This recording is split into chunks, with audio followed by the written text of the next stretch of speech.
The Bachelor franchise keeps imploding, so grab your popcorn because you'll need a snack for this new juice. New tea on the driver's license love triangle. Did Charli D'Amelio have a ghostwriter for her new book?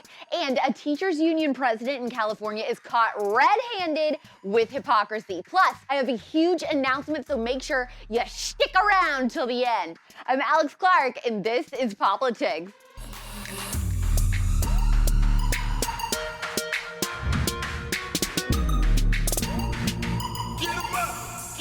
Every day, it seems like there's another massive development happening in the deterioration of integrity in the Bachelor franchise. It's one of the biggest brands in TV history that has recently married itself to wokeness and is trying to keep up with this destructive, progressive ideology that changes on a daily basis. And when you do that, you're bound to eat your own, which is exactly what keeps happening.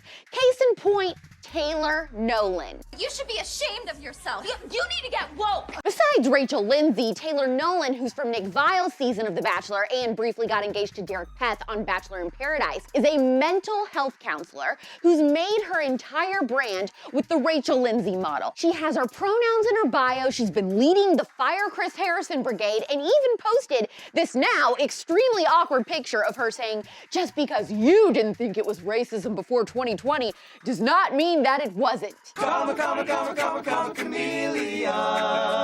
So Karma was very excited to find Taylor when fans discovered 10-year-old tweets that are by far the worst of any Bachelor contestant ever. Tweets making fun of not only black people, but basically every other minority group that you can think of. Asians, gay people, rape victims, fat people, little people, Indians, mentally impaired, handicapped people, her own addiction clients that she works with as a counselor, Jews, the list goes on. These tweets blow anything Chris Harrison or Rachel Kirkconnell have ever done out of the water. Yet, just like Rachel Lindsay, Taylor Nolan is a prized possession in the Bachelor world because she says all the right things now. Oh no, this is much worse.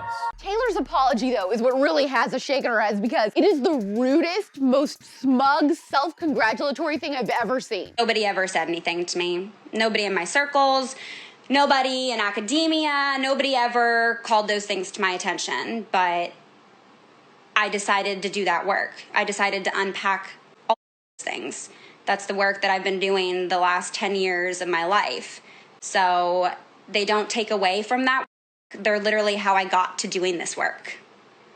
They're literally how I got to doing this work in the first place. A lot of that stems from my own internalized racism, from growing up in a white supremacist culture, from experiencing the racism that I did and thinking falsely that I could protect myself by being close to whiteness. That was how I protected myself. That was honestly my trauma response, was upholding white supremacy, which obviously I speak out a lot on today, and that's because I very well know how to see when someone is doing it because I used to do it. But I hope you know that that's also how I have put in this work. Yeah, so what? I made fun of black people, fat people, midgets, the Indians, the Asians. White supremacy made me do it. Can you really fault me on that? I knew those tweets were up. So what? I'll never forget on Nick's season, she dragged Corinne for not having emotional maturity. Sounds like projection to me because when I think of emotional maturity, I consider taking accountability, one of those defining factors. Instead, she blames white supremacy for her own hateful words. If this was someone else, she would be calling for their head. But since it's her, she tells us, all I do now is advocate for anti-racism and people of color, so we really can't hold this against me. Yes, I can. Yes, I can. She says her racism is because she was trying to be close to whiteness growing up. She's trying to give excuses for her racism and bigotry by using racism and bigotry. This girl is a whole mess and a side of Bosco sticks. I don't give a damn what you think you are entitled to. Taylor creates a petition to fire Chris Harrison and now has the audacity to ask us for grace after she was called out. I feel unbothered and frankly at peace watching this all go down. It soothes me like I'm a baby. Oh, and P.S. Rachel Lindsay isn't hosting after the final rose now. It's former NFLer and current FS1 sports broadcaster Emmanuel Acho. I can't keep up with this ruse. Joshua Bassett, member of our fave Disney love triangle was supposed to release an EP with Sabrina Carpenter to continue the driver's license drama, but has changed his mind, and now the song we both know won't be on the album at all. I think you're trying to trick me. Joshua says it was a mutual decision to not release the song with Sabrina because they're tired of the love triangle drama overshadowing everything. He told Billboard, "I really want the focus to be on the art instead of some of the talk and the chatter. You shouldn't live to please everybody, but at the same time, there are ways to be sensitive to situations where maybe we both know has a better chance at a different time." Sure. Yeah. Okay. Miss me with this narrative other people were trying to make BS. The three of you created the narrative by writing 3 songs about it. Now suddenly you don't want anything to do with it? He's probably being a little jealous green bean because throughout all this drama, the real stars that have emerged are Olivia Rodrigo and Sabrina Carpenter. And he knows Sabrina would have carried that song, not him. Olivia Rodrigo made him famous. Sabrina outshined We Been Knew. Now, if Sabrina and Olivia just become lesbian lovers, this will really bring the drama to the peak. Just kidding. Got some bad news for you. You're done, son. It's over. Speaking of Gen Z drama, fans are a little shooketh that TikTok star Charli D'Amelio admitted to David Dobrik she didn't write her own book, Essentially Charli. Can I tell you how I wrote it? So I was on a call with the woman. So I didn't actually physically write it. I said the words, she wrote it down, and then she put it in book form. That's how it happened. That's impressive. It went on for a few days, and I was just like talking, and she would ask me questions, and I would be like, "Yeah." That's how everybody writes these books. Is like there's someone dictating, and that's really good because then you can get all your thoughts out, and they just record it and then they write it down. Because if I were to write it, it would come out like I like too weird. Social media and posting coffee. good. Posting good. Make me happy. I get that our kid fans are surprised, but look, almost every celebrity does this. It's definitely not new. If you're over the age of 8 and you like this book, you're the problem, not her. I mean, what we should really be talking about is everyone needs to just stop buying bad YouTuber books. It's a little childish and stupid. Now it's time for hot and juicy headlines, just how we like them. Hot Take Tuesday.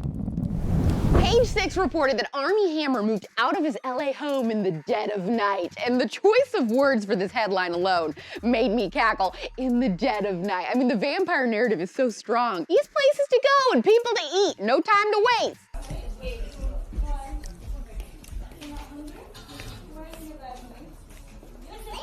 Remember a few years ago when Charlie Sheen had that insane interview where he talked about winning and tiger blood? You know, I got tiger blood, man. Winning. Well, sounds like he really regrets this. He said he was getting loaded every night when this happened and was on a downward spiral, and it was just all caught on camera. He says people often say to him, "Hey man, that was so cool, that was so fun to watch, that was so cool to be a part of and support and all that energy, and you know, we stuck it to the man." My thought behind that is, oh yeah, great, I'm so glad that I traded early retirement for an effing hashtag. I don't know, man. I was banging 7-gram rocks and finishing them because that's how I roll. I have one speed, I have one gear. Go. And some premium liberal hypocrisy. A Berkeley Teachers Union president, Matt Meyer, was caught dropping his daughter off at a private school after he called in-person learning unsafe and literally blocked the reopening of schools. Let's go, Glass House. Me Glass House, you Glass House. You're the Glass House. The teachers' union bosses and the politicians they fund don't care about your kids, period. I guess we now know what the left means by follow the science. It's not about data, it's just about because I said so. Okay, no hard feelings, but I hate you, not joking. Bye. If you have some celebrity, want to check out our merch, send in pop quiz questions for me to answer, or want to find our new music playlist on Apple Music and Spotify, click the link in our bio. I just updated the CUTEservative Jams playlist for this month, by the way. Now, there is a huge announcement. I dropped hints at SAS in our vlog that we posted, but in case you missed that or you're new here, I am so excited to announce, along with Turning Point USA, that our Young Women's Leadership Summit, aka YWLS, is announced for June 10th through 13th in Dallas. This is a conference for young women only, and you'll get to hear from the biggest speakers in the conservative movement that will be announced very soon. Here's the deal. If you are a female, you can apply through the link in our bio. If you're a student, there are travel stipends available, and we will cover your hotel. Don't worry about that. If you're an adult who wants to go, which you can and should because all ages are welcome, you can also apply through the link in our bio. This will be the biggest CUTEservative meetup of the year. You will make lifelong friends, meet the people that you've met through the CUTEservatives Facebook groups, and I am so stoked to be helping plan this year along with our incredibly talented events team to make this the cutest YWLS yet. Just wait till you see what we got cooking up. Go to tpusa.com/YWLS or click the link in our bio. Apply now because spots will be filling up capacity fast. You can use code POPlitics so we can see how many CUTEservatives will actually be there, because remember, I may or may not have made a little wager with the Charles Kirk. The podcast version of POPlitics is also on Apple Music and Spotify. Subscribe and please leave us a 5-star review.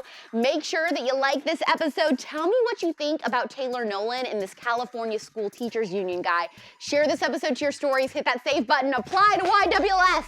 We're back tomorrow at 4 p.m. Eastern, 1 p.m. Pacific. It's pop culture without the propaganda every single day. I am AlexClark and this is POPlitics. Click below to watch yesterday's episode. Please subscribe, thumbs up, share this video, and ring the bell for notifications so you never miss the Conservatee. And make sure you're following this show at POPlitics on Instagram for even more CUTEservative content.